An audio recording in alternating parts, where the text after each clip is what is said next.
کیا پرانی کتابوں میں درج اولیاء اللہ کی تمام کرامات ہی جھوٹی ہیں؟ مثلا حضرت معین الدین چشتی اور حضرت علی حجویری سے متعلق جو واقعات زبان زد ہیں اور عام طور پر بولے جاتے ہیں پڑھے جاتے ہیں، وہ صرف قصے کہانیاں ہیں یا کوئی حقیقت بھی ہے؟ آخر کیا وجہ ہے کہ صحابہ کرام رضی اللہ تعالیٰ عنہ سے متعلق ایسی کرامات کا کوئی ذکر احادیث کی بکس میں نہیں ملتا ہے؟ یہ تو آپ ان سے پوچھیں نا، دیکھیں نا یہ آخری حصہ جو ہے کتنا پیارا ہے کہ صحابہ کرام نے تو نگاہ مار کے جناب وہ ڈوبیا بیڑا نہیں تاریا۔ معجزہ اور جو کرامت ہوتی ہے اس کے اندر شک کرنا یہ عقیدے اور ایمان کی کمزوری کی دلیل ہے، اور شک بھی اس طرح کرنا کہ یہ کیسے ہو سکتا ہے، یہ کیوں؟ بنیادی طور پر معجزہ کہتے ہی اس چیز کو ہیں کہ جو خلاف عادت ہو، یعنی عادتاً ایسا نہ ہوتا ہو، اور کرامت کہتے ہی اس چیز کو ہیں کہ جو عادتاً ایسا نہ ہوتا ہو۔ اس دن ہم نے ایک بات کہی کہ حضرت خالد بن ولید رضی اللہ تعالیٰ عنہ نے جناب پی لیا، زہر کو پی لیا۔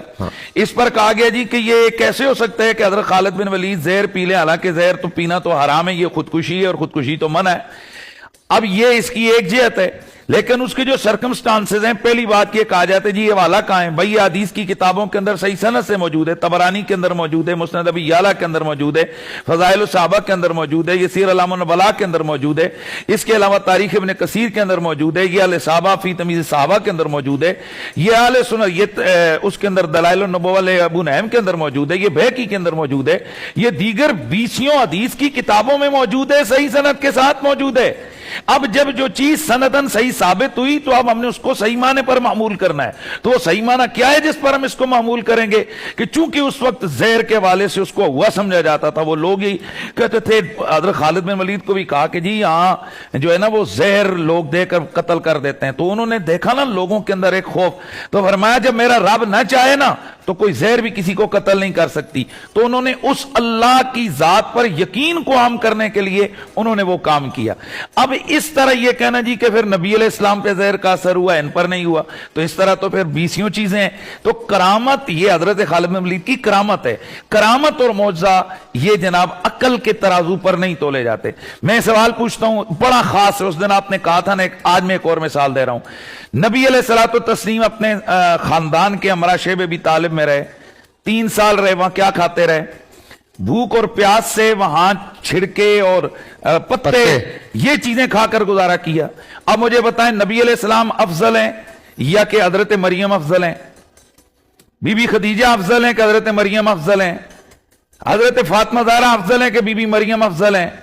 تو بھائی بی بی مریم تو ایک بند دروازے کے اندر ہیں، اور اللہ تعالیٰ کا قرآن کہتا ہے کہ حضرت سیدنا زکریا علیہ السلام آتے تو بند دروازہ کھولتے، اندر ان کے پاس طرح طرح کے بغیر موسم کے پھل ہوتے، تو وہ کہتے یہ کہاں سے آیا؟ تو وہ کہتے واللہ یرزقو من یشاء بغیر حساب، اللہ نے دیا۔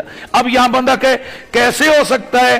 نبی علیہ السلام تو 3 سال بھوکے پیاسے رہے، حضرت خدیجہ کو تو نہیں ملا، حضرت فاطمہ کو تو نہیں ملا، حضرت مریم کو کیسے مل گیا؟ تو صاحب یہ منافقت ہوتی ہے، یہ ایمان کی کمزوری کی دلیل ہوتی ہے کہ جب آپ کسی معجزے اور کرامت کو عقل کے ترازو پر تولتے ہیں۔